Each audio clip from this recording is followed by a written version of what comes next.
बोल जयकारा बोल मेरे श्री गुरु महाराज की जय।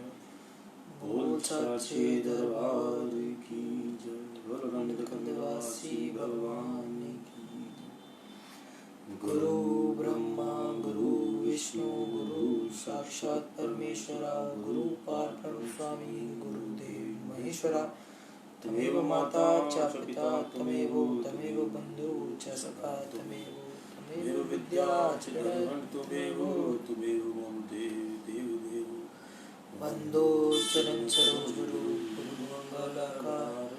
जैसे विघ्न होते हैं से गुरु जी के स्मरण मात्र से नाशवत विघ्न तासे सर्व परम में ध्यावत है सब आप प्रकटे जगत में जीव का निस्तार में शब्द नाम बनाए सुंदर जीव का और दीनता से भेंट सद्गुरु लीजिए। मैं हूँ शरणागत तुम्हारो दास अपना कीजिए। बोल जयकारा बोल मेरे श्री गुरु महाराज जी की जय।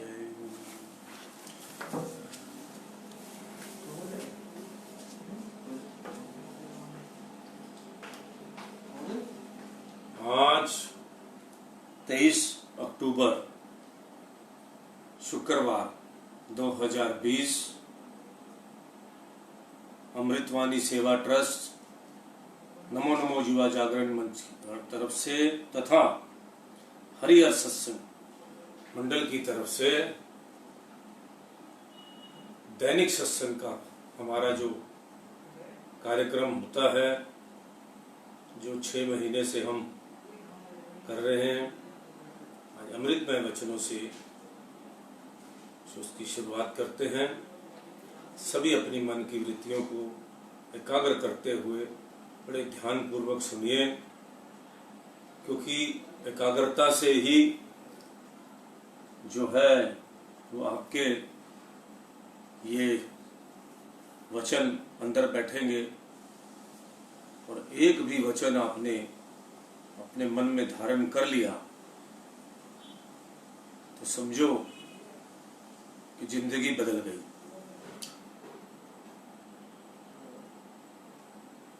इस तरह करके जो है, मालिक की दरगाह में अभिमान से भरे व्यक्ति की कोई कदर नहीं, चाहे वह विद्वान हो, धनवान हो या शक्तिवान हो, परंतु एक निर्माण और निर्मल मन वाले को अधिक सम्मान मिलता है। बड़ी क्लियर बात महापुरुषों ने लिखी है कि मालिक की दरगाह में व्यक्ति की कोई कदर नहीं, चाहे वह विद्वान हो, धनवान हो या शक्तिवान हो, परंतु एक निर्माण और निर्मल मन वाले को अधिक सम्मान मिलता है। मालिकों के जो महापुरुष होते हैं वो रिद्धि सिद्धियों के मालिक होते हैं। वो जो चाहें उनको कोई, जो सही मायने में संत होते हैं उनके पास कोई भी धन की जरूरत नहीं होती उनको। वो तो धन के देने वाले हैं, उन्हीं से सभी मांगते हैं। कभी भगवान से कोई, भगवान के पास किसी चीज की कमी आती है? उन्हीं जिनसे मांगते हो उसके पास कभी कमी होती है? कभी नहीं होती। जो चाहे वो कर दे, किसी को कहीं पहुंचा दे। तो इसलिए वहां पे भगवान के दरबार में अभिमान, गुरुओं के दरबार में अभिमान कभी नहीं करना चाहिए। बड़े बड़े हमने देखा है, बड़े बड़े गुरु के दरबार में करोड़पति आते हैं। अपनी बहुत पुरानी बात है, कोई मंदिर बन रहा था तो एक सेठ आया तो उसने कहा कि इस पे मेरा नाम लिख दो तो मैं 1 करोड़ रुपया दूंगा। तो गुरुओं ने कहा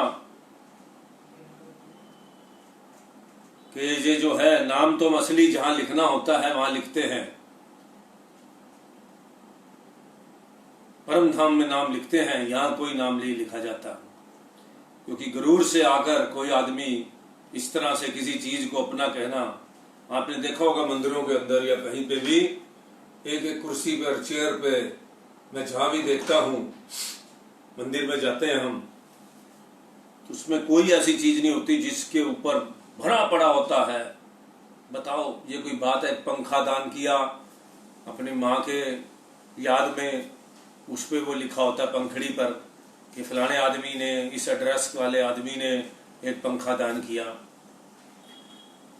कभी गुरुओं के दरबार में ऐसा देखा आपने? एक वो देते हैं मेज बैठने वाली, उस पर भी लिखा होता है। कुछ भी हो, शमशान घाट में चले जाओ चाहे मंदिर में चले जाओ, ये बहुत एक रिवाज गंदा है। कभी भी अपने मन, अपनी बात जो है, पूरे लिस्ट की लिस्ट भरी होती है दान दाताओं की। दान देना है तो गुप्त दीजिए, नहीं तो अगर दिखावे के लिए देना है तो फिर तो नाम लिखे रहने दो, फिर क्या हर्ज है। दो तरह से नाम होता है, तो गुप्त दान, दान होना चाहिए हमेशा। एक कहते हैं पुराने टाइम में, एक हाथ को दूसरे हाथ का दान देते हुए दाएं हाथ को बाएं हाथ को पता नहीं लगना चाहिए। दाएं हाथ से हम दान देते हैं, बाएं हाथ को पता नहीं लगना चाहिए। इसका मतलब ये है कि दान देना चाहिए हमेशा गुप्त तरीके से। और लोग क्या करते हैं, उसके ऊपर जो है अपना, हर चीज के ऊपर अपना नाम लिखवाना चाहते हैं।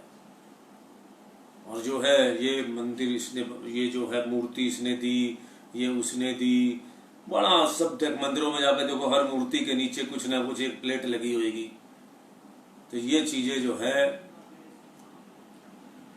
ये ऐसा होता है कि हिंदुस्तान में भेड़ो चाल है। जब समझ आ जाए, जब कर रहे हो तो कर दिया है तो ठीक है, और अब नहीं, अब समझ आ जाए, जब समझ आ जाए तभी उस बात को आप समझ जाओ कि आगे से ऐसा नहीं करना। दान हमेशा गुप्त होता है, मुट्ठी बंद करके जो है गुल्लक में भी डालो, गुरु घर में जाओ, कहीं जाओ, जो है उसको गुप्त रखना चाहिए। और मालिक कहते हैं कि अभिमान वाले जो अच्छे अरबपति आ जाए, तो देन दाता है। मालिक खुद कहता है कि जो मेरा दिया हुआ है उसको वापस करोगे, वो भी घमंड के साथ, तो कैसे उसकी बात बनेगी? वो नहीं हो सकता ऐसा। सादा व थोड़ी मात्रा में भोजन खाने से स्वास्थ्य ठीक रहता है और सुरती एकाग्र होकर भजन में लगती है। जिसने रात को नाम जपना हो वो आदमी कम खाए, सादा खाए।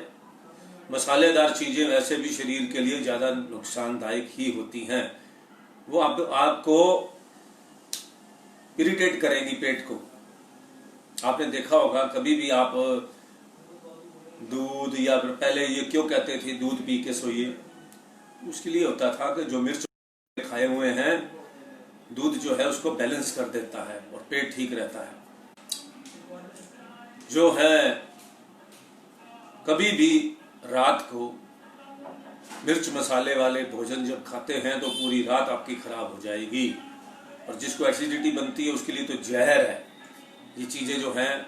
और भक्ति तो हो ही नहीं सकती जब मन शांत, पेट शांत नहीं होगा। पेट से सारी बीमारियों की जड़ जो है वो पेट है। अगर आपका पेट ठीक है तो आपकी सोच अच्छी होगी, भक्ति में भी दिल लगेगा, हर चीज में आपका आराम से बात करेंगे।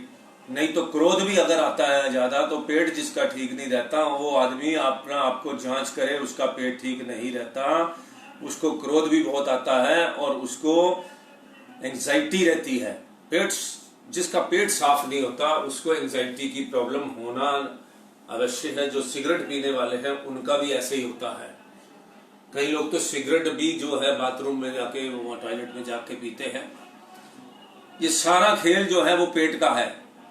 पेट ठीक है, शांत रहोगे, और पेट खराब है तो हर चीज आपकी, इसीलिए कहते हैं पेट पे ही ये हमारा सेंटर है, इसके ऊपर ही सारा कुछ डिपेंड है। सादा जीवन, सादा खाना, सादा सब कुछ रहने से ही ठीक रहता है। मगर आज जो रेस्टोरेंट बंद हैं, तो आप सोचिए जो नहीं खा रहे बाजार का, आप उन लोगों से पूछा जाए तो वो जो हैं बाजार का नहीं खा रहे, वो लिख के बताएं जरा कि कितना अच्छी आपको अपने आप नींद आती है। बहुत लोगों को अपने आप नींद आती होगी क्योंकि पेट में इरिटेशन नहीं है। बाजार का खा रहे हो, मसालों से ही वो स्वाद होता है, मिर्च का स्वाद होता है, चाहे वो नॉनवेज खाओ चाहे वेज खाओ, उसमें आपको जो है पेट में दिक्कत रहेगी। तो ये जो है इसीलिए कहते हैं कि रात को तला हुआ और जो है मिर्च मसाले का चीज नहीं खानी चाहिए। पचने में सारी रात मशीनरी चलेगी। जब ओवर मशीनरी चलेगी तो जैसे कहते नहीं ओवर टाइम लगा दिया, जब पेट की मशीनरी ने ओवर टाइम लगा दिया तो फिर वो अगले दिन आपको सुस्त रखेगी। लोग कहते हैं सुस्ती क्यों आती है दिन में, तो सुस्ती भी दिन में अगर आती है उसकी पेट की वजह से ही आती है। दो तरह से भोजन, एक तो पचता है और एक सड़ता है। जो गलत खाया हुआ होता है वो भोजन सड़ता है। ये मैं नहीं कह रहा, ये महापुरुष कहते हैं। मैंने कल सुन रहा था मैं कि भोजन पचना तरीके से, उसका सारे रस जो हैं वो अपने अपने खून के अंदर, उनकी हर चीज का विटामिन है वो खा लिए। एक पेट में जो है अनाज का सड़ना, गलत खा लिया तो वो सड़ता है। वो पेट में जब सड़ता है तो बदबू आती है मुंह से। बहुत लोगों के मुंह में स्मेल आती है, मुंह बात करते हैं, इसका मतलब उसके पेट में भोजन सड़ रहा है, ना कि पच रहा है। जिसके पेट भोजन पच रहा है सही ढंग से, उसका पेट के ठीक है, उसके जो है सब कुछ ठीक है, तो वो पेट से उसके मुंह से स्मेल कभी नहीं आ सकती। नहीं तो बहुत लोगों के मुंह से बदबू आती है। क्यों? एक तो ओवर ईटिंग। हमारे कई मिलने वाले लोग हैं, एक इतनी दूर से ये चेयर्स पे बैठे हैं और इतनी दूर तक उनके स्मेल आती है। तो सोचो सांप के साथ सोने वाले को कितनी प्रॉब्लम आती होगी। तो इसलिए खाने को पचाना है, ना कि सड़ाना है। जबरदस्ती खाओगे, रात को आप बारात में से आते हो, शादियों में से आते हो, तो भोजन जो है वो रात को पचता नहीं है, मशीन चलती रहती है, आपको वो सड़ेगा भोजन। जिसकी पाचन शक्ति कमजोर है उसने लालच में खा तो लिया, लेकिन भोजन सड़ेगा और सड़ेगा, आपको स्मेल आएगी, सवेरे पेट में प्रॉब्लम आएगी, पचेगा नहीं तो पेट साफ नहीं होगा। तो इसलिए जो है ये मैं आपको एक एक्सपीरियंस बता रहा हूं अपना।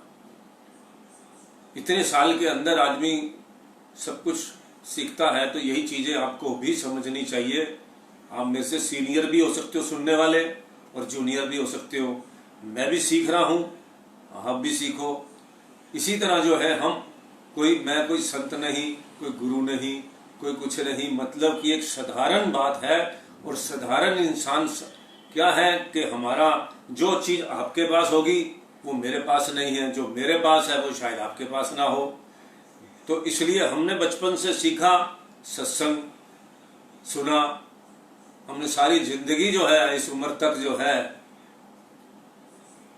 हमने सत्संग सुना और जो है अच्छी किताबें पढ़ी। सारी जिंदगी बचपन में ज्योतिष का शौक था, ज्योतिष पढ़ा, उसके बाद हाथ देखने का शौक हुआ तो हाथ देखने में पीएचडी करी, उसके बाद वास्तु का शौक हुआ तो वास्तु की पीएचडी करी, उसके बाद जो है भगवान से मिलने का शौक हो गया, तो भगवान से भी मिल ही लिया है, ओरिजिनल में तो मिल लिया है सामने, दर्शन तो हम कर चुके हैं। और जितने गुरु भाई हैं सब दर्शन कर चुके हैं। जो भी हमारे गुरु भाई हैं वो अपने गुरु महाराज जी के दर्शन और वो भगवान के दर्शन कर चुके हैं। इसलिए जो है अब हमें जो है अपने आप को उनका जो सिखाए हुए मार्ग पर चलकर अपनी मुक्ति का रास्ता, उनकी ज्योत के अंदर ज्योत समाने का जो रास्ता है वो हमें अपनाना है। तब जाके हमारा ये जीवन सकारता होगा। इसीलिए जितने गुरु भाई हैं एक बात को पकड़ ले, एक तो 5 नियम संभाले करें जो हमें मिले हुए हैं, नाम का सिमरन करें। नाम से ही कल आपने मानसिक शांति के अंदर ये बात बड़ी डीपली था वो ज्ञान, थोड़ा सा मेरा भी फर्स्ट टाइम मैं पढ़ रहा था, तो हमें एक शॉर्टकट बात समझ आ चुकी है इन सब ग्रंथों से। आपको भी थोड़ी दिनों में समझ आ जाएगी जो हमारे साथ जुड़े हुए हैं परमानेंट, कि नाम बिना नाही निस्तारा। गुरु नानक देव जी भी लिख गए कि बिना नाम के कुछ नहीं है। गुरु ग्रंथ साहब एक ही चीज से भरा पड़ा है। पूरा गुरु ग्रंथ साहब के अंदर एक ही सभी चीजों का लिखा है। भक्ति बिना, दान बिना, सेवा बिना, सिमरन बिना कुछ गुजारा नहीं होना। 5 नियम, सेवा, सिमरन, सत्संग जो है, ये सारी चीजें जो है नाम की ये जो करनी पड़ेंगी, तब आपका उद्धार होगा। अगर आप मनमति से चलोगे तो वो भी गुरुओं ने लिखा है कि मनमति वाले को कभी भगवान की प्राप्ति नहीं हो सकती।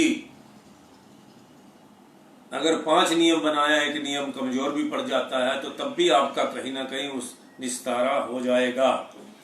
तो इसलिए हमें जो है अपने जीवन में जो है इन बातों को, अपने गुरुओं के, अपने नियम को आने वाले टाइम के अंदर जो है ब्रह्म ज्ञान की बहुत ज्यादा शुरू हो चुका है भ्रम गाम फैलाना कि आप ये करो, जादू मंत्र तंत्र, ये फजूल की बातें, ये सब चीजें जो है उपाय करो, झूठ, ये इनसे कुछ नहीं होने वाला। कर्म ऐसे कर रखे हमें, तो कहां से वो उसका एक, आप बताओ। मैं ये मानता हूं कि हम अगर भगवान ने कोई कर्म हमारे से उपाय कराने हैं तो जो गुरु हैं, जो भगवान हैं, हम जब पूजा करेंगे, सिमरन करेंगे, सत्संग सुनेंगे, अपने अंदर धारण करेंगे, तो कुदरत हमारे साथ अपने आप उपाय कराएगी। वो उसका काम है। जब वो है अपने आप हमारे को अच्छा वकील करके देगी, अपने आप सारा कुछ करके देगी, आपको कुछ भी करने की जरूरत नहीं है। एक दिन मैंने आपको एक बात बताता हूं बड़ी, मेरी राशि, मैंने क्या हुआ, एक रेड़ी वाला आया गली में, सब्जी वाला, तो सब्जी वाले, तो उधर से एक 2 गायें आ गई, जैसे मोहल्ले में गाय निकलती हैं। मैंने क्या करा कि वो पालक जो है वो लेकर गाय को डाल दी, और वार भी शायद ऐसा ही था जिस दिन वो पालक खिलानी होती है। उसके बाद शाम को मैंने राशि पढ़ी, उसमें लिखा था कि शुक्रवार को आप गाँव को पालक खिलाएंगे, आपका दिन बड़ा अच्छा होगा। तो ये कुदरत का काम है। जब आप अच्छे रास्ते चलते हो, वो नेचर कराती है आपसे, अपने आप वो उपाय कराएगी, अपने आप सब कुछ कराएगी। आपको तो सिर्फ एक काम करना है, वो कैसे कटाएगी। आपकी बीमारी होनी है, उसके लिए उपाय कौन कराएगा? कुदरत ने जब आपका ठेका ले लिया, क्योंकि आपने उसको समर्पित कर दिया, अपने गुरुओं के चरणों में पड़ गए, आपने अपने आप को समर्पित कर दिया, आपने नाम दान ले लिया। अब आपका काम है सिर्फ नाम जपना, बाकी आपका काम बिजनेस देखना, सब कुछ देखना, वो नेचर ने सब आपको अपने आप, अगर पिछले जन्मों से आप कुछ कम लेके आए हो और अब इस जन्म में आप बहुत ज्यादा भक्ति की लाइन में चले गए हो, तो उसको बढ़ाने का काम भी नेचर करेगी। बैंक अकाउंट का आपका काम अपने आप बढ़ेगा, आपको कुछ नहीं करना। प्रारब्ध लेके आए हो, उस प्रारब्ध, अगर आपने कुछ भी नया कुछ नहीं किया, अच्छा कुछ नहीं किया, दान पुण्य कुछ नहीं किया, जो आपकी किस्मत में लिखा है उसके अंदर से आपने कुछ हिस्सा नहीं निकाला, दोबारा नहीं जमा कराया, मूल को खाया, ब्याज को जमा नहीं कराया, कुछ पैसे जमा, कुछ अपनी कर्म जमा नहीं हुए, कुछ निस्वार्थ काम नहीं किए, कुछ भक्ति नहीं की, कुछ आपने नहीं किया, जो आपको प्रारब्ध में से आपने कुछ नहीं किया, और जो सांसों की पूंजी आपको इतनी मिली है उसमें नाम नहीं जपा, तो फिर आपका जीवन व्यर्थ जा रहा है। फिर तो भौतिक सुख, आप फॉरेन में भी लोग ऐसे कर रहे हैं, सारी दुनिया भुगत रही है, सारी कंट्रियां थोड़ा सुखी हैं। आप देख रहे हो कुछ कंट्रियों के लोग सुखी हैं, वो भी सुखी नहीं है। अशांति नहीं है कहीं पे भी। भौतिक सुख हो सकते हैं, शरीर को आराम देने वाले, अपने आप सब कुछ, पानी आता है जी, बड़ा बढ़िया आता है, अपने आप उनको पार्क मिले हुए हैं, गार्डन मिले हुए हैं, ये है स्वर्ग। स्वर्ग इसी को कहते हैं कि आपको कुछ नहीं है, आप बीमार नहीं रहते, आपको वातावरण अच्छा है, आपको जो है अच्छी जगह पे आप रहते हो, उसमें जो है ऑक्सीजन पूरी मिलती है, सब कुछ, मतलब कि जो भी है वातावरण शुद्ध है, गंदगी नहीं है, ये सब आपको लोग कम है। तो ये सारी चीज जो है, यही स्वर्ग है। और अगर इसने आपको भुगतने के बाद, आपने फिर उसके बाद अपना शरीर छोड़ा, और ये आप जब आपने जो किया, कर्म किए, उस कर्म को भुगत लिया, तो फिर आपके पास रह के गया, फिर आपने दोबारा 84 लाख की जोड़ियों में आपने घूमना है।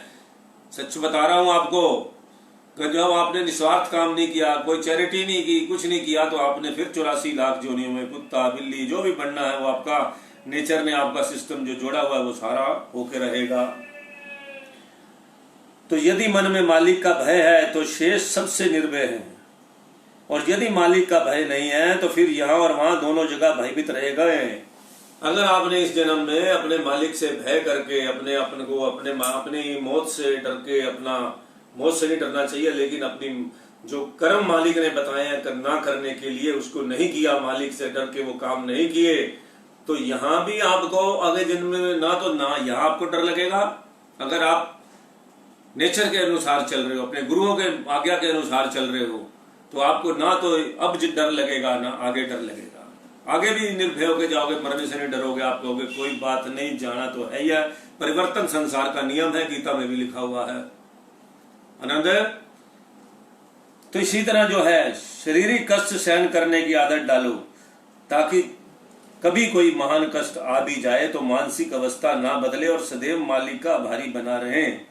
सेवा की आदत डालो, शारीरिक कष्ट यही होता है। शारीरिक श्रम की आदत डालो, घूमना फिरना, अपने आप को मजबूत बनाओ कि कल को कोई आपके पास दुख भी आ जाए तो उसमें मानसिक अवस्था, दिमागी संतुलन नहीं बिगड़ना चाहिए। ये नहीं है कि थोड़ा सा कष्ट आ गया, कोई केस हो गया, बीमारी आ गई, कुछ आ गया, तो कभी भी अपने उसी तरह जाप करते रहो। क्योंकि आप एक चीज समझो कि दुख सुख एक समाना, गुरु जी ने दुख सुख एक समाना, सब घट आत्म को पहचाना। तो हर चीज को दुख सुख जो है मालिक यही सिखाते हैं कि दुख और सुख बराबर। जब सुख के लिए जो है आप जो है उसको भी उसी तरह ट्रीट करो, ये तो आया है, कोई बात नहीं, चला जाएगा। तो इसको मजबूत बन के रहोगे। तो अब गरीबों पे आते हैं तो वो बेचारे जो है वो भी झेल जाते हैं, उसी तरह ही काम करते रहते हैं, उसी तरह सब कुछ करते रहते हैं। बीमारी में भी मजदूर देखा आपने, काम करते हैं, वो भी दवाई भी नहीं लेते। कहीं कहीं तो मैंने देखा है कि अपने आप ही बीमारी चली जाती है। कई लोग, हम लोग बचपन में आपको बताएं कि अब के बच्चे जो हैं इतनी सी प्रॉब्लम होती है तो एंटीबायोटिक खा, ये कर वो कर, उसको फटाफट डॉक्टर के ले जाते हैं। आनंद है। तो इस तरह हम जो है अपना सारा सिस्टम जो है अपना उसमें कर जाते हैं। सुनो, तो इस तरह करके हम सारा कुछ जो है अपना, बीमारी आती है तो उसमें दवाई भी नहीं लेते थे पहले, अपने आप ही 4-5-6 दिन बाद अपने आप ही वो जो वायरल होता था अपने आप कट जाता था। बेड पे ही अपना पड़े रहते थे, अपना उस दिन चारपाई होती थी, चारपाई पे ही अपना पड़े रहते थे, आराम करते रहते थे। आराम में फिर अपना खाते पीते थे, जैसे ठीक हो जाते थे, घर का ही ट्रीटमेंट करते रहते थे। तो आज उस समय मजबूती मिलती थी हर चीज से। मगर आज जो है इंसान इतना नाजुक हो चुका है, आज के बच्चों को दौड़ा के दिखा दो, उनसे दौड़ा ही नहीं जाता। गांव वालों की बात नहीं करता, शहरी आदमी बच्चा नहीं दौड़ सकता। साइकिल भी ऐसे चलाएंगे, कोई जो हम साइकिल चलाते थे 100 की स्पीड में, वो चला सकता है, उसके साथ स्कूटर से मुकाबला करते थे। बहुत शरीर मजबूत बनता था पहले, क्योंकि हमारी एक्सरसाइज बहुत होती थी, रेड़ा चलाना, वो करना, शारीरिक श्रम होते थे, झूला झूलना। झूला झूलने से दिल मजबूत बनता है। अब तो दिखावे के लिए लोग घर में झूला रख लेते हैं। पहले क्या होता था कि हर घर में एक पेड़ होता था। यहाँ नहीं, दिल्ली की बात का मुझे नहीं पता, मैं तो अपनी हरियाणा की बात कर रहा हूँ। पेड़ होता था हमारे घर में, 2 नीम थी वहां पे, उसके अंदर झूला बांधा होता था। सारा दिन झूला झूलते, जब भी टाइम मिलना झूले, 2-3 झूले बांधे हुए थे। वो एसी बंद करो, तो उसमें सारा दिन झूला झूलना और सारा दिन उसको जो है अपना इसी तरह जो है। लेकिन आज का इसीलिए दिल मजबूत होते थे, शरीर मजबूत होता था, टांगे मजबूत होती थी, साइकिलिंग करते थे, खाते शुद्ध थे। आज इस कलयुग के अंदर मिलावटी सामान के अलावा कुछ नहीं है। ओरिजिनल दूध पीते थे घर का, तो किस दूध दही सब, और खाते क्या थे। आप बाजार में भी चीज लेने जाते थे तो आपको क्या मिलता था पहले, आपको पता है, छोटी इलायची के पैकेट मिलते थे कि कुछ दिल करना छोटी इलायची खा लो। हर चीज जो दुकानों पे भी बिकती थी वो भी मेडिसिन बिकती थी। जो भी हम खाते थे, हम पापड़ा खाते थे, आप देखो स्कूल के टाइम की चीजें खाने वाली, उसके अंदर फिर उसके बाद जो बाहर बिकता था, स्कूल के बाहर क्या बिकता था, शकरकंदी बिकती थी, बेर बिकते थे, चाट बिकती थी। वो सारी चीजें हम हाइजेनिक खाते थे।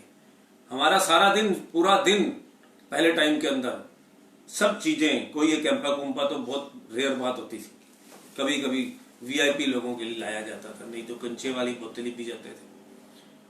तो इस तरह करके जो है, मैं अब बच्चे आज के नहीं समझ रहे होंगे, तो हम हर चीज में वो चीज, कुछ भी बाजारी चीज भी, किसी स्ट्रीट फूड भी खाते थे तो भी खाने के लिए यही होता था, मूंगफली होती थी, खाओ। तो क्या क्या हम जो हमारे गली में क्या बिकने के लिए आता था, आज की पहले की बातें याद करो, फ्रूट बिकता था आके, तरह की बातें। आज की तरह टाइम में तली हुई चीजें बहुत कम होती थी। होते थे, गोलगप्पे भी होते थे, चाट भी होती थी, स्पेशल जाके खा के आते थे, वो बड़े शुद्ध होते थे। तो इस तरह करके जो है इंसान का आज का सिस्टम तो मजबूत नहीं है। हम थोड़ी सी प्रॉब्लम में ही घबरा जाते हैं, फटाफट डॉक्टरों के पास इलाज कराते हैं और फिर उसकी मेडिसिन खा के अपना वो अपने आप को उसको ठीक करते हैं।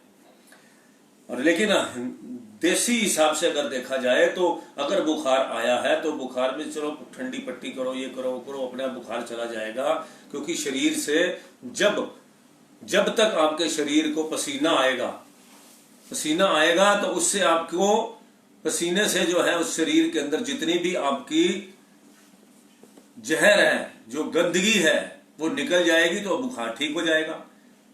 अब क्या होता है कि दवाई खाई और पसीना जबरदस्ती लाते हैं। पहले क्या होता था कि उसको पंखा बंद करो, ये बंद करो और अपनी चद्दर ओढ़ के सो जाओ, और जो है उसके बाद जो है शरीर में पसीना आता था खूब जोर का और एकदम बुखार उतर जाता था। क्यों? उसके अंदर जितनी भी हमारी वो जो है उसके अंदर शरीर के अंदर पसीने के द्वारा जितनी भी गंदगी होती थी, जो हमारे अंदर था, वो निकल जाता था, तो उससे जो है ठीक हो जाते थे। 2 दिन 3 दिन 2-4 बार पसीना आता था, ठीक हो जाते थे। आज के टाइम के अंदर किसी के पास पेशेंस ही नहीं है कि भाई वो एक दिन वेट करे। फटाफट बुखार हुआ, 99 भी बुखार हुआ तब भी गोली खा लेते हैं। तो डरना तो क्या है, नाम जपो। मैं आपको एक बात बताता हूं, बार बार राम नाम का जाप सिमरन करो, आपका मन भी शुद्ध हो जाएगा, आत्मा भी शुद्ध हो जाएगी, सब कुछ शुद्ध हो जाएगा और शरीर भी ठीक हो जाएगा। माया का रस त्यागे बिना भक्ति का मधुर आनंद प्राप्त करना चाहो तो यह असंभव है। माया का रस त्यागे बिना भक्ति का मधुर रस प्राप्त करना चाहो तो यह असंभव है। माया और भक्ति का आपस में मेल नहीं है, विपरीत है दोनों। जो ये काम, क्रोध, लोभ, मोह और वासनाएं की बातें, ज्यादातर उसी के बारे में बात करनी पड़ती है कि इंसान फंसा कहाँ हुआ है। गलत ये आंख, नाक, मुंह, जो जितनी हमारी ये 5 कर्म इंद्रियां हैं, हम इसके लालच में, जीभ के अंदर स्वाद में फंसे हुए हैं। आंखों की 24 घंटे वासनाओं में, हर चीज में जो भी है इसमें फंसे हुए हैं, हर चीज में यही देखते हैं हम। तो और इसका और भक्ति का मेल नहीं है। जहां भक्ति होगी वहां माया नहीं होगी, अगर माया है तो वहां भक्ति नहीं हो सकती। अब इसको बैलेंस करने का काम प्रभु समझाते हैं कि टाइम फिक्स करो, इतने टाइम आपने 2 घंटा 40 मिनट दिन के अंदर 10% समय का, 10% धन का जो भगवान की तरफ लगाता है, हर चीज शुद्ध हो जाती है। 10% भक्ति करके देखो, 2 घंटे 40 मिनट आपको जो है ये जो दिए गए हैं, नाम जपना, सिमरन करना, अभ्यास में बैठना, तो बहुत बड़ी बात है, शुद्धि हो जाएगी। डॉक्टर भी वेट के हिसाब से दवाई देता है, उम्र के हिसाब से देता है कि हाँ जी वेट कितना है, लिखना पड़ता है 80 साल। वो सोचता है कि 10 किलो पे 1 ग्राम की दवाई शूट करती है या 10 ग्राम की, अपना अपना सिस्टम है। तो महापुरुषों का भी एक सिस्टम है भक्ति का, जो जितना कमाते हो 10% 10वां निकालते हैं। गुरुद्वारे में भी जाता है, सब जगह लोग जो मानिए लोग भी निकालते हैं। सभी को जो है 10वां जो है अपने धर्म से निकालना चाहिए, तभी जो है मालिक जो है आपका जुड़ेगा। समय का भी 10% आपको मालिक के चरणों में लगाओगे, नाम के सिमरन में लगाओगे, तो आपका जो है वो भी जुड़ेगा। उसके अपनी जो है निस्वार्थ सेवा बगैर सारा टाइम अपने ऊपर लगाओगे और सारा पैसा जो आपको भगवान रोजगार दे रखा है सारा अपने भौतिक सुखों में लगाओगे, कार, गाड़ियां, ये कोई चैरिटी नहीं करोगे, तो वो आपका खत्म होता जा रहा है। मूल ही खत्म, सब कुछ खत्म, कुछ नहीं मिलना आपको आगे जाके। फिर 84 लाख जोनियां, फिर दोबारा वही। और कल आपने वो पढ़ा था, शब्द से पैदा हुए शब्द में विलीन होंगे। नाम का सिमरन करना आपके लिए बहुत जरूरी है।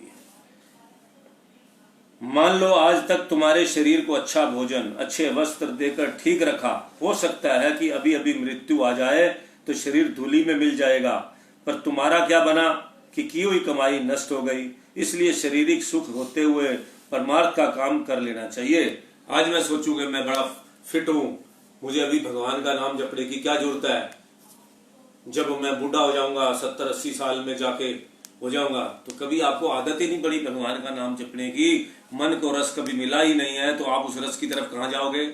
बुढ़ापे में भी आपको उस रस में वो रस अच्छा लगेगा, क्योंकि आपने सारी जिंदगी ये कर्म इंद्रियों की तरफ आपने वो ऐसे गलत गलत कामों में लगा दिए कि जुबान गंदी कर ली, गुस्सा बना लिया, अपने दिमाग में हर चीज को बैठा लिया। नंबर आप किसी से मीठा बोले नहीं, किसी से कभी अच्छी बात की नहीं, किसी का दुख अपने ऊपर लिया नहीं, कोई त्याग की भावना की नहीं, तो आपके पास कहां से भक्ति के लिए लास्ट में आप सोचोगे। ये आदत अगर शुरू से बचपन से ही डालोगे तभी आपको बुढ़ापे में भी भक्ति करने का, पूरी जिंदगी, मैं तो ये कहता हूं कि बचपन से बच्चों को चैरिटी करने का, उनके हाथों से करवाने का, हर चीज करने का, नाम जपने का। बच्चों को बताओ कि भगवान का नाम लिए बगैर रात को सोने से गंदे सपने आते हैं, उनको मंत्र का जाप कराओ, तब जाके बच्चों को आदत पड़ जाएगी और भगवान पे डिपेंड हो जाएंगे, नहीं तो डॉक्टरों पे डिपेंड रहेंगे। मानसिक अशांति होगी तब भी डिप्रेशन की दवाई खा लेंगे, नींद की दवाइयां खाएंगे। तो इस तरह करके जब भगवान के नाम की तरफ या उनको चतुराई छुड़वाओगे कि भाई दिमाग को शांत रखने के लिए, कभी चतुराई से इंसान महान नहीं बनता। जिनका दिमाग ओवर जो है सोचता है उसको भी कम सोचवाना पड़ेगा। ज्यादा सोचने से क्या कोई ज्यादा पैसे नहीं आते या ज्यादा कुछ नहीं होता। ओवर थिंकिंग करने से भी नुकसान है।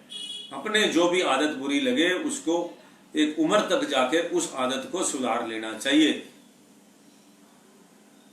गालियां देने वाले को, बहुत लोग ऐसे हैं हर टाइम माँ बहन की गालियां निकालते हैं, उनकी जवान पे ऐसे चलता है, उनके साथ बैठने का दिल नहीं करता। हम कई बार, अब क्या आदमी कहते हैं मर्दों में बैठना चाहिए, तो क्या मर्दों के पास बैठे बताइए। आप अपने दोस्त बनाए तो कहां से बनाए। आजकल बिना गाली के कोई बात नहीं करता। जहां भी जाओ, किसी महफिल में जाओ, माँ जब अलग होते हैं लेडीज से, थोड़ा सा सभी जेंट्स अलग होते हैं, वहां पे माँ 2-4 अगर 10 आदमी बैठे हैं तो 6 आदमी गालियां निकालने वाले होंगे, जो हर बात पे एक दूसरे की माँ बहन निकालेंगे। तो बताओ, आप बताओ कि हम लोग क्या, कितना हम गंदे हैं। हमारे हिंदुस्तान के अंदर 90% लोग गालियां निकालते हैं। कौन सा ऐसा आदमी है जो गाली नहीं निकालता। तो सबसे पहले तो अपनी जबान को शुद्ध नहीं करते हम। इस जबान से प्रभु का निमरन, पहले क्या होता था, गली मोहल्ले में कोई निकलता था एक दूसरे को राम राम करते थे। आज भी हम करते हैं। मैं तो सभी को आदत डालता हूं राम राम करने की। आज मेरी हमारे इलाके में गली के अंदर जितने बच्चे होते हैं उनको सवेरे राम राम करता हूं। ये नहीं कि बच्चों से राम राम करने से आपका कद छोटा हो जाएगा। आपको भी सभी को राम राम करने की आदत डालनी चाहिए। वाहेगुरु की आदत डालो, जो भी आप सत श्री अकाल की आदत डालो, जो भी आप किसी तरह के भाई नाम जपते हैं, जिस भी धर्म पंथ से विश्वास रखते हैं, उसका जो है आदत डालो, तभी आपका कल्याण होगा। और ये गालियां देना छोड़ो, ये थूक फेंकना छोड़ो। ये सारा दिन जो है लोग, आज हमारे क्या ये सबसे बड़ी प्रॉब्लम्स क्या है, हम लोग सड़क पे थूकते हैं और क्या क्या है। इसीलिए घर में जूता चप्पल गंदा लेके नहीं जाओ, अंदर के चप्पल अलग रखो, बाहर की अलग रखो। आज तक हम ऐसा नहीं कर पाए। जो भी हमारा मेहमान आता है सीधा हमारा अंदर घुस जाता है बिना चप्पल जूते लेके। ये सब बंद कर दो। कितना गंदगी बाहर सड़क की हमारे चप्पलों जूतों के साथ अंदर आती है। बाहर एक मुंबई में जाइए आपको जूता चप्पल बाहर उतारना पड़ेगा। हमारी रिवाज है, गुजरात में देखा मैंने, कई जगह देखा, कई स्टेट के अंदर रिवाज है चप्पल जूता नहीं लेके जाना। और हमारे यहाँ सीरियल वाले क्या सिखा रहे हैं, लानत है उन सीरियल बनाने वालों को, लानत देता हूं। टेबल के ऊपर जूते रख के बैठते हैं, डाइनिंग टेबल पर जूता। बिग बॉस के अंदर मैंने देखा है, अभी जो लेटेस्ट आ रहा है कई दिन पहले, टेबल के ऊपर जूता लेकर बैठे हैं, जूते डाले हुए हैं और टेबल के जहां खाना खाते हैं उसके ऊपर जूते। ये हमारी सभ्यता है, ये हमें सिखा रहे हैं, ये हमें गालियां सिखा रहे हैं, हमें क्या क्या नहीं सिखा रहे। ये सीखना बंद करो। ये बकवास सिखाते हैं, लड़ाई सिखाते हैं, लड़कियों को चीखना सिखाते हैं। ये कोई अच्छी बातें हैं? आप बताइए। लड़ाई करना सिखाना, जबरदस्ती उंगली देना, जबरदस्ती पंगा लेना, जबरदस्ती, ये सीरियल हमें क्या सिखा रहे हैं? नॉनसेंस सिस्टम सिखा रहे हैं। हमारी कोई भी सभ्यता का काम नहीं हो रहा इसके अंदर। कितने लंबे समय से हम सीख रहे हैं ये। और एक जमाने में सीरियल आते थे कि जो है बाजार तक बंद हो जाते थे, इसके अंदर इतनी शिक्षा होती थी। ऐसे सीरियल लाओ, ऐसे सिस्टम लाओ, शिक्षा लाओ, क्या सजरना सवरना, आर्टिफिशियल ज्वेलरियां, दुनिया भर का गंद सिखाते हैं। एक लड़का 4 के साथ लगा हुआ है, कोई तमीज नहीं, कोई कुछ नहीं, क्या सीखेंगे बच्चे बताइए आप। बंद कर दो ये सारा सिस्टम देखना। ये सारी चीजें हमें बर्बाद करने के लिए अंदर लगी हुई है। भगवान ने देखो, नेचर ने होटल बंद कर दिया, हमें गंद खिला रहे थे, जूठा खिलाते थे। बाजार का एक रेस्टोरेंट में मैं गया, अभी की बात है 3-4 दिन पहले, मैंने सोचा कि आज बच्चों के लिए खाना ले लूं। वहां प्याज कट रहे थे बोरी लेकर, क्योंकि मैं ऐसे टाइम पे अंदर चला गया जब वहां पे खाने का सिस्टम बंद हो जाता है। और वो कितने गंदे प्याज थे, ये कई दिन पुरानी बात है। आप उनको अपने घर में इस्तेमाल नहीं करोगे, गंदे गंदे, जितना गंद था गंदे उसके अंदर डाले जा रहे थे। अब यही सोचो, ये धो धा के जो है क्या करेंगे, कितने गंदे पानी में धोएंगे, किस तरह करेंगे। वहां पे आप देखते हैं खाना बनते हुए कभी, कैसे करेंगे हम, किस तरह स्वास्थ्य रहेंगे, किचन कैसे अच्छी रखेंगे। और फौरन में देखिए दस्ताने डालकर किस तरह से हर चीज को जो है, उनकी शिक्षा वो नहीं लेते हम कि उनका हाइजेनिक सिस्टम बनाने के लिए वो कितना, मैं कितना जोर मारता हूं इन चीजों के ऊपर कि कोई हाइजीन रखिए अपने घर को। किचन में जूते चप्पल नहीं ले जाने देते बनिए लोग भी और कई लोग भी। और जमीन पे बैठ के खाना खाने के कितने ज्यादा, हमारे को क्यों नहीं सिखाया जाता खाना खाना डाइनिंग टेबल पे क्यों खाते हैं हम, जमीन पे बैठ के क्यों नहीं खाते हैं, क्यों नहीं सिखाया जाता इन सीरियलों के अंदर कि किचन के अंदर पास में जमीन पर बैठकर खाना खाइए। हमारी तमीज बदलती जा रही है और हम बदतमीज होते जा रहे हैं। क्या नहीं, जूते रखेंगे हम डाइनिंग टेबल पर और वहीं खाना खाएंगे। ये हमारा कल्चर सिखाया जा रहा है हमें सीरियल के द्वारा, पिक्चरों के द्वारा। बदमाशी, नशा, क्या नहीं सिखाया जाता। क्लबों में रात को दिखाते हैं, पूरी रात दिखाते हैं। किस तरह से हमारा कल्चर जो है अपने आप को हम उसको फॉलो करेंगे। इसीलिए सबका पिटते जा रहे हैं सारे, कोई किसी को पसंद ही नहीं कर रहा। 4 दिन एक हीरो चलता है, 5वें दिन उसका काम खत्म हो जाता है। देशभक्ति की पिक्चर आज भी बनाओ, आज भी चलेगी, आज भी अच्छे कल्चर की पिक्चर बनाओ, अच्छे करेगी। लेकिन पता नहीं, कहते हैं कि हमारे पीछे हमारी फिल्म इंडस्ट्री के अंदर भी बहुत बड़ा माफिया काम कर रहा है, जो हमारे को अच्छी पिक्चर नहीं बनाने देता।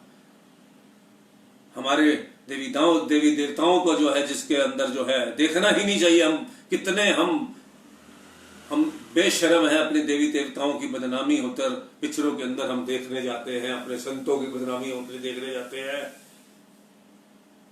बहिष्कार, अपनी अकल सीधी कर लोगे, हमें क्या दिखाया जाता है। कब तक हम भोले संत बने रहेंगे। कभी तो अकल, और चीजों में हम अकल सीख रहे हैं, खाने पीने में, बदमाशी में और गलत कामों में हम धैर्य हमारे पास है नहीं। हिंसा करने के लिए हम 2 मिनट में तैयार रहते हैं, लड़ने झगड़ने के तैयार रहते हैं। क्यों नहीं हम इन चीजों का बहिष्कार करते जहां से हम सीखते हैं। शुद्ध खाना खाना सीखिए। उन लोगों को देखिए जिनको शुद्ध खाना आता है, वो कितने ढंग से, अपने ढंग से वो किचन देखते हैं सबसे पहले जाके। और हम लोग इतने भोले हैं कि हम जहां भी, जैसे हमें कोई करता है वैसे ही हम चल पड़ते हैं। किसी जाके किसी को ही मानने लग जाते हैं। हमें यह भी नहीं पता कि हमें गुरु के रत्न धारण करने हैं। जिसके अपने पल्ले कुछ नहीं है, ऐसे जाके हम गुरुओं को धारण कर लेते हैं। दाढ़ी रखने से, सफेद कपड़े डालने से या गुरु थोड़ा बन जाता है इंसान, या उसके अंदर अकल आ जाती है रातों रात। उनकी बैकग्राउंड में जाइए, उन्होंने कितने ग्रंथ लिखे हैं, उनको वो आप खुद पालन कर रहे हैं कि नहीं कर रहे हैं।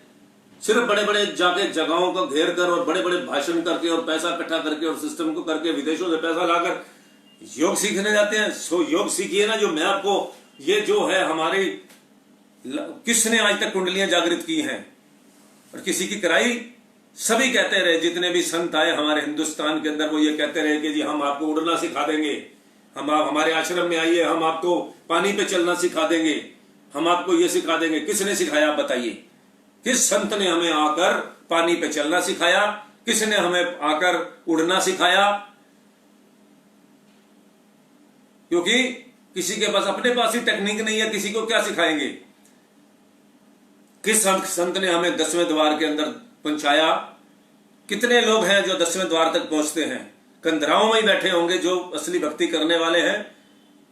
और जो हमारे को ये हंसाने हंसोड़ आ गए हैं, ये संत क्या है? हंसाते हैं सिर्फ किसी की बुराई कर कर आज के टाइम के ऊपर। ये नहीं कि हमें सिखाया जाए ढंग से कि हमें जीने का तरीका क्या है, हमारी भक्ति क्या है, हमारे ग्रंथ क्या कहते हैं, हमारे संत क्या कहते हैं, हमारे पहुंचे हुए संत किस तरह से। क्यों नहीं हम अपना कबीर की तरह बने? हमारे भी मरने के बाद हमारा शरीर आधा आधा फूल क्यों नहीं बन जाता? हम भी चाहते हैं कि हमारा शरीर भी हड्डियों का ना रहे, प्रकाश में हो जाए। क्यों नहीं सिखाया जाता ऐसे? हमें दवाइयां दे दी जाती हैं कि आप दवाई ले लो, आपके शरीर में चुस्ती आ जाएगी। हम संत बन के आपको मानने के लिए जाते हैं, आप हमें दवाइयां बेच देते हो। किस लिए? सभी संत जितने भी 3 4 5 संत हुए हैं, उसके बाद वो दवाइयां बेचने लग जाते हैं। क्यों? हम आपके पास मानसिक शांति के लिए आते हैं और आप हमें दवाइयां बेचनी शुरू कर दो पेट दर्द की, कि ये खाओ, एलोवेरा खाओ, ये हो जाएगा, ये हो जाएगा। अबे सब ठीक है, लेकिन जो हमें मानसिक शांति की जरूरत है, वो मानसिक शांति क्यों नहीं सिखाई जाती? हमें क्यों नहीं सिखाया जाता? अपने जैसा क्यों नहीं बनाया जाता? संत वो होते हैं जो अपने जैसा बना ले। पहुंचे हुए संत तो होते हैं, वो कोशिश करते हैं, इन चीजों से नहीं कुछ कराते, वो सिर्फ नाम जपाते हैं, नाम की हमारे को नाम की चढ़ाई सिखाते हैं, ध्यान लगाकर 7वें द्वार तक, 6ठे 10वें द्वार तक हमें नीति क्रिया कराते हैं, हमें कुंजन कराते हैं। हमें हर चीज में घर घर वो सीखनी चाहिए, जिससे हमारे शरीर के अंदर नीति क्रिया के अंदर क्या होता है आपको पता है? कि कितना हम जो है, कितनी लंबी रस्सी हमारे। आज क्यों नहीं सीख रहे वो संत? आगे कहां मिलेंगे वो लोग जो हमें इस तरीका का अपनी गंदगी निकालने का तरीका बताएंगे? आज वो हम सारी अपनी पद्धति अपनाने लग जाएं, नाक के अंदर धागा डालते हैं, कितना तरह के योगा हमारे दूसरी पातशाही जी ने इतना कुछ कराया। उनको देसी घी पिलाया जाता था योगा करने वाले को, उनकी दिमाग की खुशी खत्म करने के लिए कितना कुछ होता था। आज वो कहां गए संत? और नाम अगर चलो अब हमारे वो संत, अभी हमारे को नाम जपने के लिए कहा गया है, तो हमें वो जब एक चीज हमें मिल गई, नाम का सिमरन मिल गया, तो हमारे को जब अब हमारे महागुरुओं ने, हमारे संतों ने, हमें जो पहुंचे हुए महापुरुष हैं, उन्होंने हमें यह बता दिया कि नाम जपने से सब ठीक होता है, तो हमें बाकियों की जरूरत क्या है?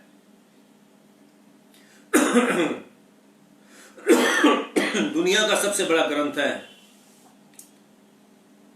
गुरु ग्रंथ साहब। उसके अंदर एक एक चीज सच्चाई दी हुई है कि कैसे हम कहां पहुंच सकते हैं।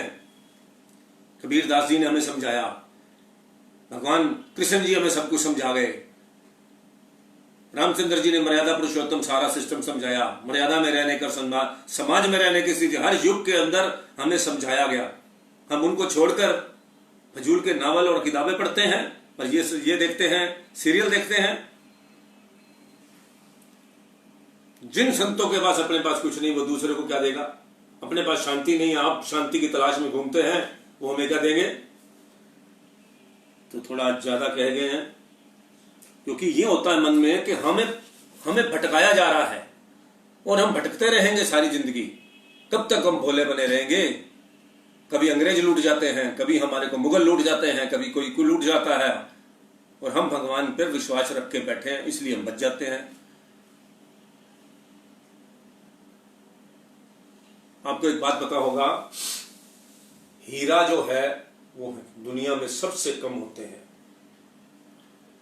अच्छे लोग भी बहुत कम होते हैं। सोना लोहा बहुत ज्यादा है दुनिया में, उसके बाद जितनी भी कीमती धातुएं हैं उनका आप अनुपात लगा लो। सबसे कीमती धातु क्या है? हीरा। सोना फिर भी ज्यादा है, हीरा है, नकली बहुत ज्यादा हो चुका है, लेकिन जो असली हीरा है बहुत कम है। अच्छे लोग भी इस दुनिया में बहुत कम होते हैं, अच्छाई बहुत कम होती है, 1% होती है। हमें वो 1% में कैसे जाना है? हमने 99% में से 1% फिर उसके साथ कैसे जुड़ना है? आज हमारे को इस तरफ जाना है। हमें खुद दिमाग अपना बहुत ज्यादा विकसित करना होगा। दिमाग को सोचने की हर चीज में हमें भेड़ों चाल बंद करनी पड़ेगी। हमें ये देखना पड़ेगा, आज शादियों के अंदर वेस्टेज बंद हो चुकी है। क्या हमें अच्छा नहीं लग रहा कि हम आराम से शादी अपने परिवार के लोगों को बुला के थोड़े कम खर्चे के अंदर शादी की जाए और बच्चों के नाम पैसा करा दिया जाए? क्योंकि आज आपको पता ही है कि शादियों में तलाक बहुत जल्दी हो जाते हैं। एक बात में शर्म के बारे में नहीं बोलता, कई बार नहीं बोल सकते हम। आजकल के बच्चों का भी नहीं पता लग रहा कि किस क्वालिटी के हो गए। क्या कि आजकल क्वालिटी बच्चों में इंग्लिश में पढ़ाते हैं। हमारे बच्चे हमें बताते हैं कि किस तरह के बच्चों, किस तरह की क्वालिटी के बच्चे हो गए। आप गे भी हो गए हैं, दूसरे भी हो गए, तीसरे पता नहीं लगता किसी का। उसकी वजह से भी शादियां बहुत तरह से टूट रही हैं।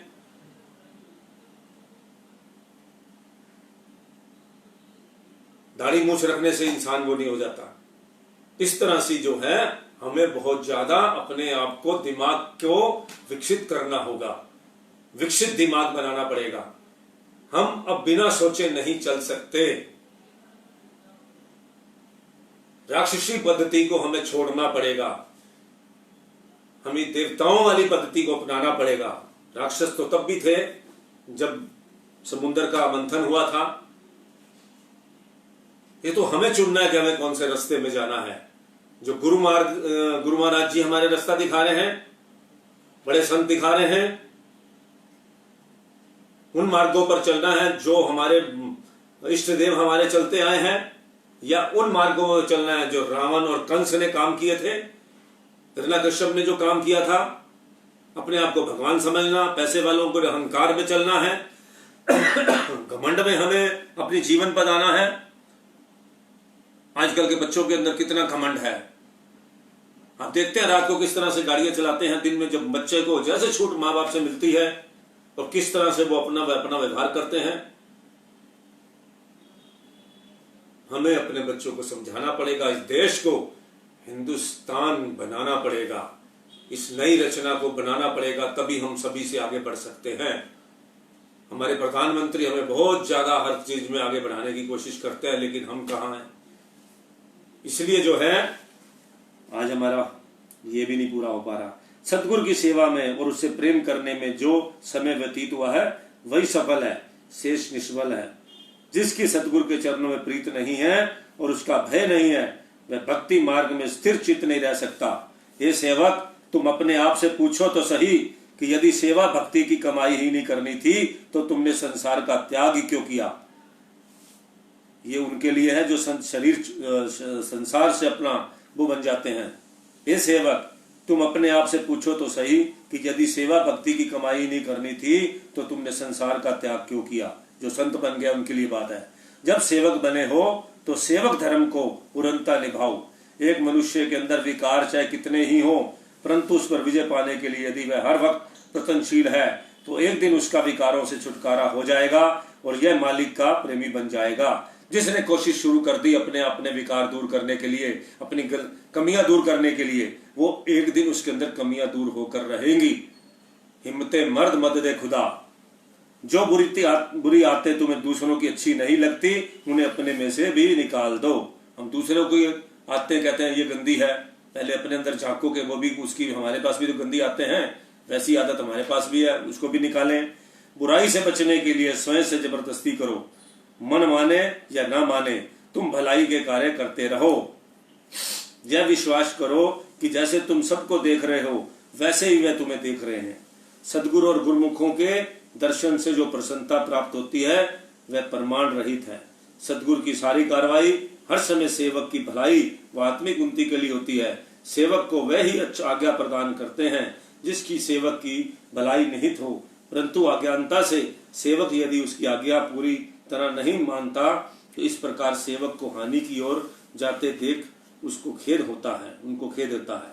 हे प्रेमी, सदगुरु ने जो तुम्हें साधु वेश दिया है वह इसलिए कि तू अपना मनुष्य जन्म को सफल बना सके और दूसरों के लिए आदर्श बन सके। संत का काम है, अगर महापुरुषों ने आपको संत बनाया है, आपके गुरुओं ने आपको संत का चोला दिया है तो समाज की भलाई के लिए दिया है। यह नहीं कि अपना पूड़ी आलू खा के और अपना चलते बनो लोगों को अपने उनके घर पे जाकर सत्संग करने के लिए बनाया है। उनके घर में कोई बुराई किसी के जाते हो, उनको पवित्र बनाने के लिए आया है। कोई कमी है उसको दूर करने के लिए आपको बनाया गया है। अगर रहनुमा हम बने हैं, अगर हम किसी के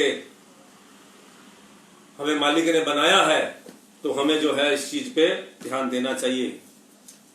तो अब अनंत सिंह जो है आपका आज जो मन का विश्लेषण हम कर पलेंगे। आज जो है मनुष्य जन्म का महत्व पढ़ेंगे अनंत सिंह।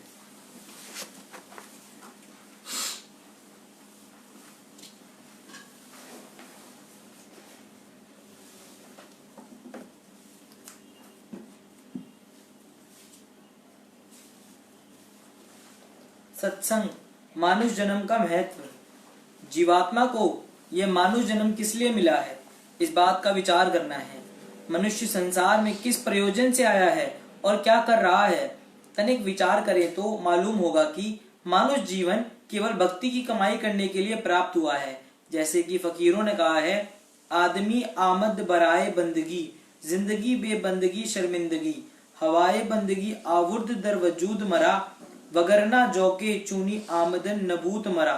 भाई नंदलाल जी गोवा जी ने ये फरमाया है।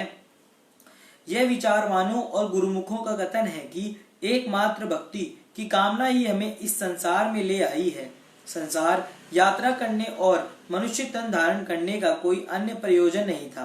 अर्थात यदि मनुष्य भक्ति की कमाई नहीं करता तो उसने संसार में आने का लाभ कुछ भी प्राप्त नहीं किया है।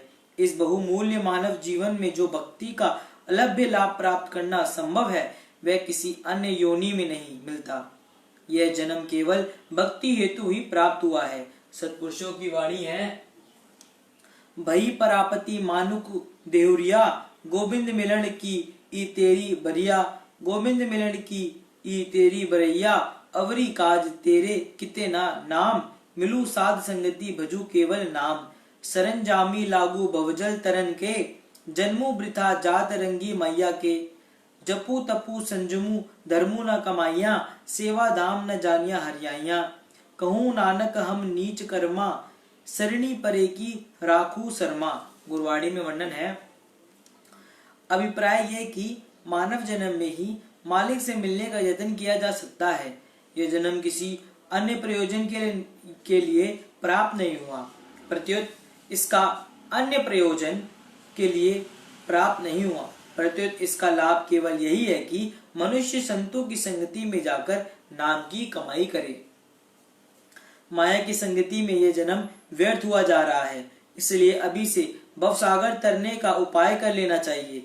जिसने ना तो कुछ जप तप संयम साधन आदि किया और ना ही संतों की सेवा में मन लगाया, उसने मानव जन्म का यथेष्ट लाभ प्राप्त नहीं किया। इसी प्रकार भगवान श्री रामचंद्र जी महाराज अयोध्या वासियों को प्रति उपदेश करते हुए फरमाते हैं, यही तन कर फल विषय न भाई, स्वर्गु सुलप्त अंत दुखदाई, नर तनु पाई विषय मन देही, पलटी सुदाते सट विष लेही, ताही कभू बल कही न कोई, गुंजा ग्रही परस मनी खोई। श्री रामायण में लिखा है। श्री भगवान फरमाते हैं, ए अयोध्या वासियों, मैं ये सब तुम्हारी भलाई के लिए ही कर रहा हूँ कि भवसागर से पार होने के लिए जो दुर्लभ सामग्री आवश्यक है वह सब मानव जन्म में ही उपलब्ध होती है। अतः इस दुर्लभ तन की प्राप्ति का फल एवं विषयों में निरत रहना नहीं, प्रत्युत इस जन्म में यदि कोई इतनी ऊंची अमाई करे कि स्वर्ग के सुख भोग भी सुलभ हो जावे, तब भी यह अत्यल्प लाभ है, क्योंकि स्वर्ग के भोग आदि भी पुण्यावधि समाप्त होने पर छीन लिए जाएंगे और फिर वह मृत्यु लोक के दुख भोगने पड़ेंगे। जो लोग मानव जन्म की प्राप्ति करके इस विषय भोगों में व्यय करते हैं, वे अल्पज्ञ जीव मानो अमृत के बदले विष को ग्रहण करते हैं। जो कोई पारसमणि को देकर कौड़ियों लेने में प्रसन्नता अनुभव करे, उसे भला कौन बुद्धिमान कहेगा।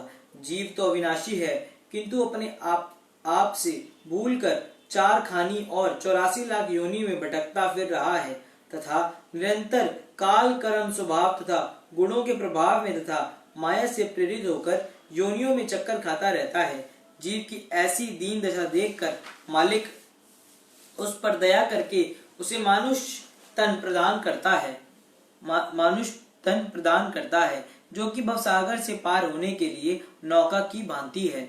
मेरी कृपा इस नौका को पार लगाने में अनुकूल वायु का काम देती है और संत सद्गुरु चतुर खेवैया हैं जो इस नौका को खे कर पार लगाते हैं। इन तीन सामग्रियों का एक साथ प्राप्त होना दुर्लभ है, परंतु मानव जन्म में यह तीनों सुलभ हो सकती हैं तथा जब ये तीनों सामग्रियां प्राप्त हों तब जो व्यक्ति इन मानुष तन की सुदृढ़ नाव मालिक की कृपा की अनुकूल वायु तथा पूर्ण संत सद्गुरु जैसे नाविक को पाकर भी भवसागर से तरने का यत्न नहीं करता, वह कृतघ्न है, अल्पज्ञ है और अपनी आत्मा का घात करने वाला है।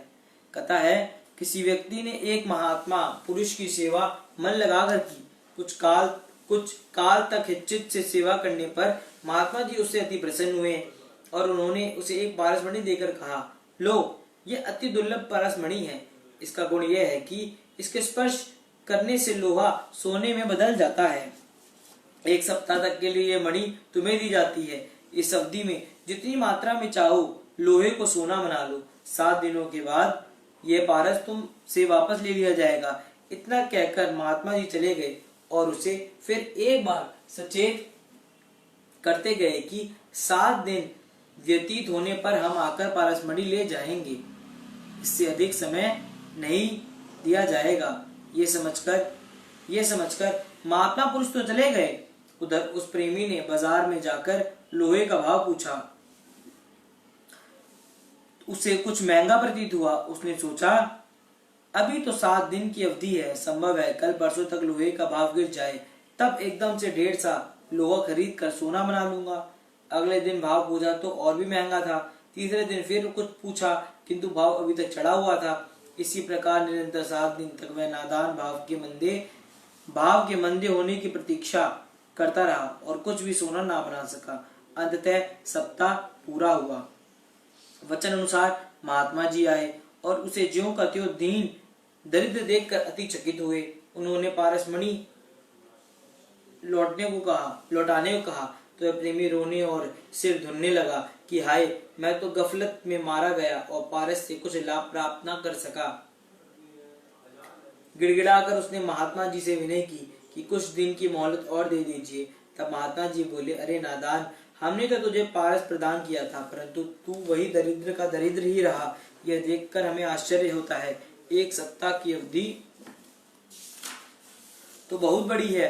तू यदि चाहता तो एक घड़ी भर में इतना मालामाल हो सकता था कि तेरी 7 पीढ़ियां भी बैठ कर खाती तो तेरा धन समाप्त होने में ना होता। परंतु खेत की तूने समय का मूल्य ना परखा और भारी हानि तुझको उठानी पड़ी। अब तो तू और मोहलत नहीं मिल सकती। अब भाग्य पर रोने के सिवाय और क्या हो सकता है। ये कहकर वे पारस लेकर चले गए। इसी प्रकार नादान और बेसमझ प्राणी ढीलम ढाल और टाल मटोल में मानव जीवन की अवधि को गंवा देते हैं और कुछ भी लाभ अपने अमूल्य समय का नहीं ले सकते। बाद में उन्हें पछताना पड़ता है। यदि वह व्यक्ति लोहे का भाव गिरने की प्रतीक्षा में न रहता, प्रत्युत महंगा सस्ता जिस भाव भी मिलता लोहा खरीद कर सोना बना लेता तो शीघ्र अति शीघ्र धनाढ्य बन सकता था। परंतु उसने गफलत की और समय हाथों से निकल गया तथा जब समय हाथ से निकल जाता है तब पछताने और सिर ढूंढने के अतिरिक्त कुछ भी नहीं रहता। यह दुर्लभ मानुष जन्म भी पारसमणि से कहाँ अधिक मूल्यवान है तथा इसकी भी एक नियत अवधि है। इस नियत अवधि अर्थात आयु के दिनों में मनुष्य जितना भी चाहे मानुष जन्म रूप पारस के द्वारा भक्ति रूपी सोना बना ले और मालामाल हो जाए। परंतु यदि इस अवधि में गाफिल रह गया तो अवधि व्यतीत होने पर वह अमूल्य पारस छीन लिया जाएगा और मनुष्य पछताता रह जाएगा। संतों का कथन है, जन्म जन्म भटकता रहियो, जेहि अवसर के हेत सो अवसर ते पाइयो, अब क्या भयो उचित, करणो हेतो सो न कियो, परियो लोभ के फंद, नानक सिमियो रमी गैया, अब कियो रोवत अंध। गुरवाणी वर्णन है, जिस दुर्लभ अवसर की तलाश में जन्म जन्म तक जीव भटकता रहा वह मानव जन्म के रूप में मिला तो सही, परंतु उसे गफलत में गंवा दिया और समय निकल जाने पर हाथ मलने पड़े। परमात्मा के साथ जीवात्मा तो जन्म जन्म से मिला हुआ चल रहा था, अर्थात घट में ही परमात्मा का निवास है। परंतु जब तक पूर्ण गुरु नहीं मिलते तथा जीव को जब तक उसके घट में ही परमात्मा का साक्षात्कार नहीं करा देते, तब तक शांति की उपलब्धि नहीं होती। इसी प्रकार सत्पुरुष फरमाते हैं कि जो काम करना था वह तो मानुष तन को पाकर ना कर सका, टाल मटोल में समय गंवा दिया और समय बीतने पर काल का फंदा गले में आना पड़ा। ए नादान जीव, अब तो अवसर हाथ से निकल चुका, अब किस लिए रोता व सिर धुनता है। संसार में जीवन यापन करते हुए जीवन के वास्तविक ध्येय को भुला देना तो उचित नहीं। संसारिक व्यवहार आदि तथा शारीरिक निर्वाह हेतु उद्यम करना भी धर्म है, परंतु इसके साथ साथ ही अपनी निजी प्रयोजन अर्थात भजन भक्ति की कमाई का भी स्मरण रहे। शरीर तो भक्ति की प्राप्ति का एक निमित्त उपकरण मात्र है। इसकी देखरेख तथा पालन पोषण आवश्यक है, क्योंकि इसी के द्वारा लक्ष्य सिद्धि संपन्न होनी है। परंतु केवल शरीर और इंद्रियों की सुख सुविधाओं का ही जीवन का उद्देश्य मान लेना तो बहुत बड़ी भूल है। आरिफों का कथन है, खुर्दन बराए जिस्तन व जिक्र करदन अस्त, तो तू मोता मोत किद की जिस्तन अज बहरे खुर्दन अस्त। शेख सादी साहिब जी का कथन है, खाना पीना शरीर की आवश्यकताओं की पूर्ति इसलिए आवश्यक है कि जीवन निर्वाह हो सके तथा मालिक का स्मरण ध्यान किया जा सके, किंतु भूल से मनुष्य प्राय ये समझ लेता है कि जीवन ही शरीर और इंद्रियों की इच्छाओं की पूर्ति हेतु है। नहीं, ये बेसमझी और गलतफहमी है। यही मानव जीवन का समय ही तो भक्ति भजन की कमाई का सुदुर्लभ अवसर है। यदि ये अवसर हाथ से निकल गया तो फिर कब ये महत्वपूर्ण कार्य संपन्न हो सकेगा। ये अवसर में यदि मनुष्य अपने ध्येय की पूर्ति में प्रमाद करता है तो इस प्रकार का दुर्लभ अवसर फिर हाथ आने को नहीं। काफ कुछ इस वक्त खरीद कर ले, फिर लगना नहीं बाजार मुड़के, जे तू आंखें में बलके खरीद कर सा, ऐसा वक्त ना मिले हर बार मुड़के। औका होवेगा वक्त हिसाब दे तू, औंदो आंखेगा बेच एक बार मुड़के। इमाम दीन अगे जिसदी रकम मारी, कंदो करेगा फिर इतबार मुड़के। गुरु फकीर इमाम दीन साहब जी फरमाते हैं, गुमाशदे की को पूंजी देकर लाभ कमा लाने के लिए भेजा जाए, किंतु वह लाभ के बदले मूल पूंजी भी गंवाकर लौटे तो उसका विश्वास दूसरी बार कौन करेगा। इसी प्रकार परमात्मा ने भी मानव जीवन की अमूल्य पूंजी प्रदान की है। इस पूंजी से भक्ति भजन का सच्चा लाभ कमाना है। यदि यह लाभ नहीं किया और श्वास की पूंजी गफलत में गंवा दी तो यह आशा रखना निपट अज्ञानता है कि ऐसा सुदुर्लभ और बहुमूल्य अवसर पुनः हाथ लगेगा। ई कदर दर खाबे गफलत खुफताए, उल्फते दुनिया ब अकलत खुशाते।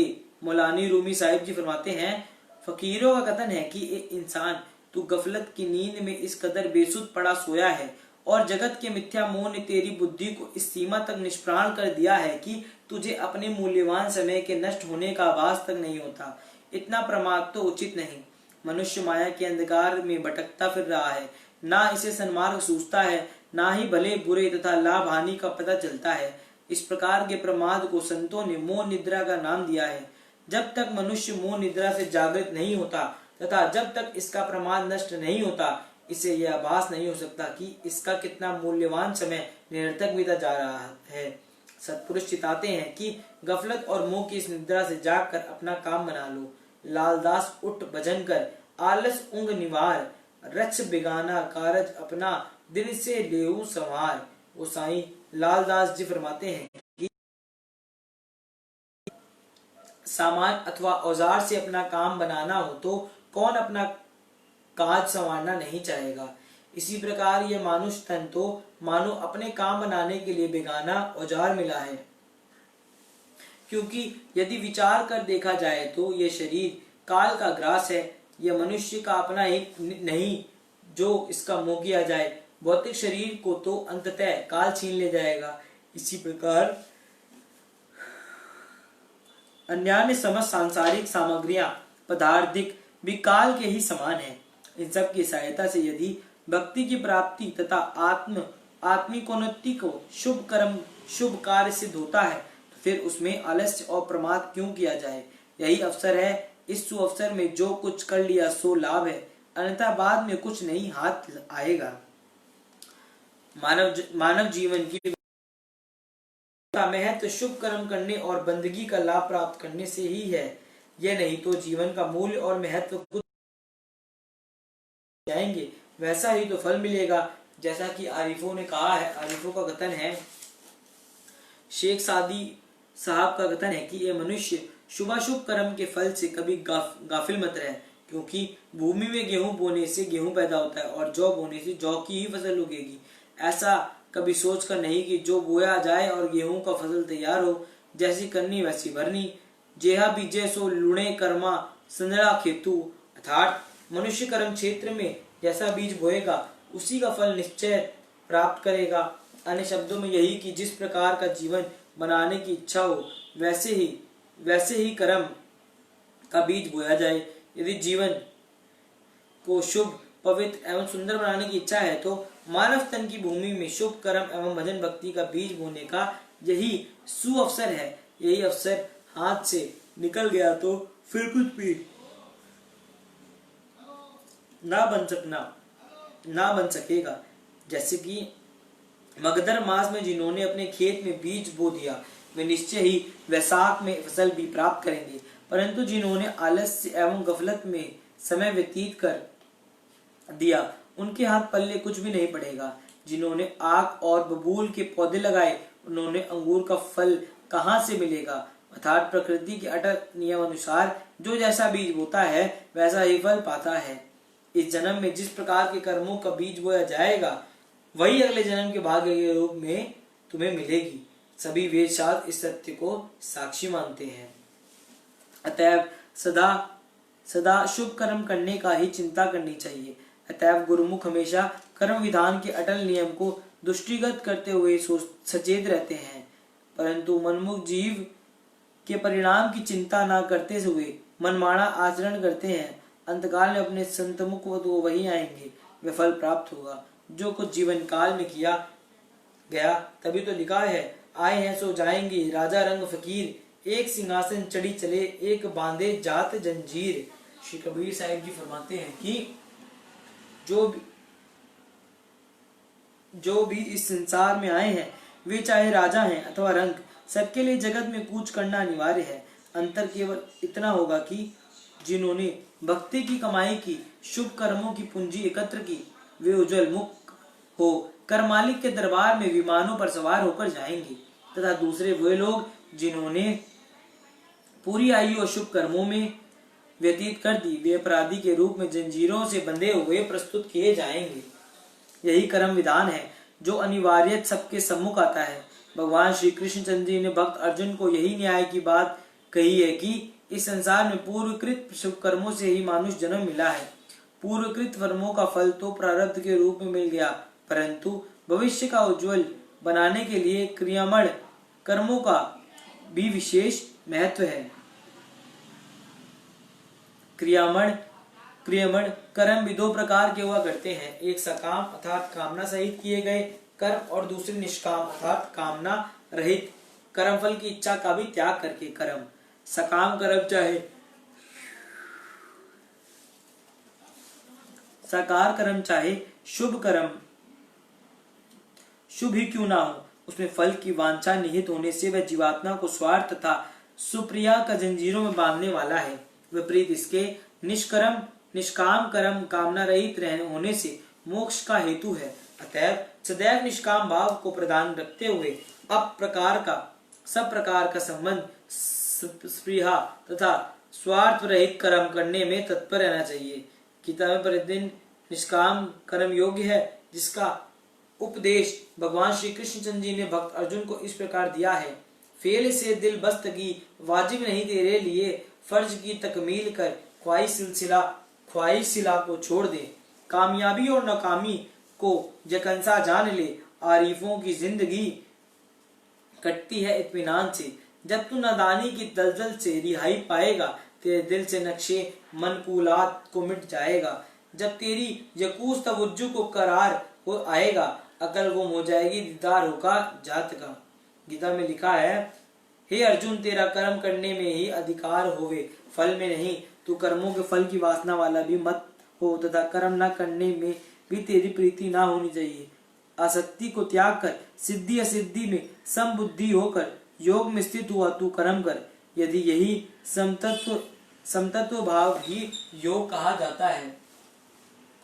बुद्धि योग से सकाम कर्म अत्यंत तुच्छ है, इसलिए तू समत्व बुद्धि योग का आश्रय ग्रहण कर, क्योंकि फल की वासना वाले अत्यंत दीन है। बुद्धिमान पुरुष पाप पुण्य दोनों में आसक्त नहीं होते, इसलिए तू भी इस योग के लिए चेष्टा कर।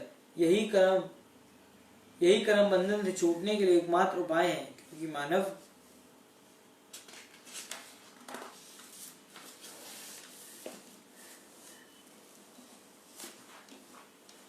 क्योंकि मानव पुरुष कर्मों से उत्पन्न होने वाले फल को त्याग कर जन्म मरण के बंधन से मुक्त होकर निर्दोष अमृत में आनंदमय पद को प्राप्त करते हैं। जिस समय तेरी बुद्धि मोह रूपी दलदल के पार कर लेगी, अर्थात मोह अंधकार दूर हो जाएगा, तब सुनने में आएगा कि सुनने योग्य और सुने हुए वैराग्य को प्राप्त होगा। अनेक प्रकार के सिद्धांत रूप उपदेशों से विचलित हुई जब तेरी बुद्धि परमात्मा के स्वरूप में अचल हो जाएगी, तब तू समत्व रूप योग की प्राप्ति होगा। इस प्रकार समत्व योग में चित्त स्थिर होने से आत्मा में ही सद्गुरु के निज स्वरूप का दीदार होता है। यह वह उत्तम पद है जहाँ मन बुद्धि शरीर और इंद्रियों की पहुंच नहीं है। आत्मिक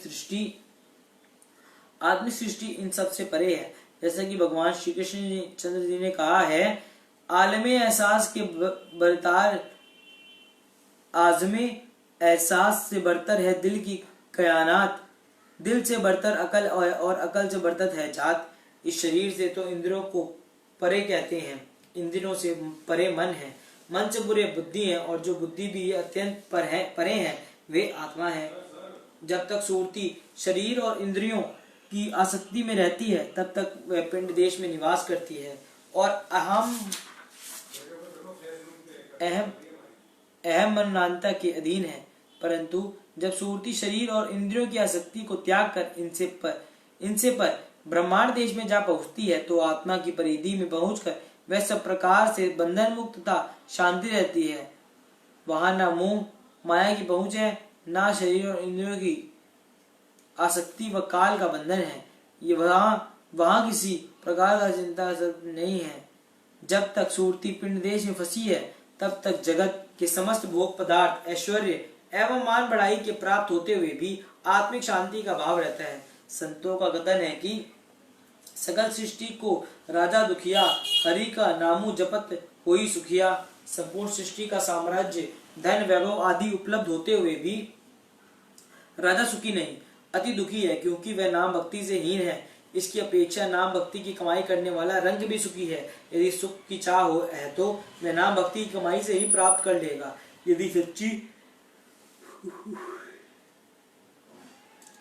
यदि सच्ची सुख धन वैभव तथा मान बढ़ाई से सुलभ होता है, तो वह केवल धनवानों को ही प्राप्त हो सकता, निर्धन उससे वंचित ही रह जाते। परंतु ये बात नहीं है। जो कोई भी नाम की कमाई करे, वे चाहे धनी हो या निर्धन, राजा हो या रंग फकीर, सुख की अपूर्व निधि का निश्चित ही वह धनी होगा। अतएव सांसारिक कार्य व्यवहार आदि करते हुए तथा शरीर निर्वाह के साधनों में बरतते हुए भी अपनी सुरती को नाम और भक्ति की कमाई में लगाना है। यही यथार्थ उपदेश है कि शरीर से जगत को कारोबार हो, किंतु मन चित्त से सुरती मालिक के नाम से जुड़ रही है। श्री गुरु नानक देव जी फरमाते हैं कि संसार में रहकर और सांसारिक कारोबार करते हुए सुरती को संसार शब्द में उसी प्रकार लगाए रहो और उसी प्रकार लगाए रहो जैसे कि कमल पुष्प जल में रहकर भी जल से निर्लिप्त रहता है, तथा जिस प्रकार मुर्गाबी सरोवर में रहती है, परंतु वह जब भी जल से बाहर आती है तो उसके पंख बिल्कुल सूख जाते हैं। इसी प्रकार जगत में रहो, किंतु जगत के बनकर ना रहो। यही संसार में रहने की उपयुक्ति है जो सत्पुरुषों ने बतलाई है। इस प्रकार सुरती को शब्द में विलीन करके भवसागर से तरने को करने का उपाय कर लो। यह तो सर्वथा सुनिश्चित है कि नाम भजन की कमाई के बिना मनुष्य भवसागर से पार नहीं हो सकता, अर्थात जगत की कला कल्पना चिंता आदि से छुटकारा नहीं पा सकता। रामायण में लिखा है, अर्थात पानी को बिलौने से घी को प्राप्त होना तथा रेत को कुल्लू में पेलने से तेल निकालना, ये दोनों ही असंभव बातें हैं। ये दोनों असंभव बातें किसी प्रकार से संभव हो जाए तो मानने की बात है, परंतु यह सर्वथा अटल और परिवर्तित सिद्धांत है कि भजन भक्ति बिना मनुष्य भवसागर से कदापि नहीं रह सकता। यदि कोई कहे कि मैं अपनी बुद्धि चतुराई के बल पर भजन भक्ति के बिना काल के पंजे से मुक्ति प्राप्त कर लूंगा, तो ये बात वैसी ही है जैसे कि बिल्ली के सम्मुख आई देखकर कबूतर अपनी आंखें मूंद लेता है और ये सोचने लगता है कि बिल्ली मुझ पर झपट मार देगी, मगर जीव भी अज्ञानवश काल की ओर से नेत्र मूंद कर उसकी झपट से कदापि नहीं। छुटकारा पाने के लिए तथा भवसागर से पार होने के लिए एकमात्र साधन नाम और भजन की कमाई ही है, इसके अतिरिक्त अन्य उपाय नहीं। अतः मानव जन्म के लिए सुदुर्लभ अवसर में नाम और भक्ति की कमाई करके अपने अमूल्य जीवन को पूरा लाभ उठाना है। बोलो जयकारा बोल मेरे श्री गुरु महाराज की जय। आज हम अपना दैनिक सत्संग यहीं पर समाप्त करते हैं। राम राम, जय सिद्धानंद, सत श्री अकाल। कल हम आपको फिर इसी टाइम पे मिलेंगे 12:30 बजे। तब तक के लिए राम राम।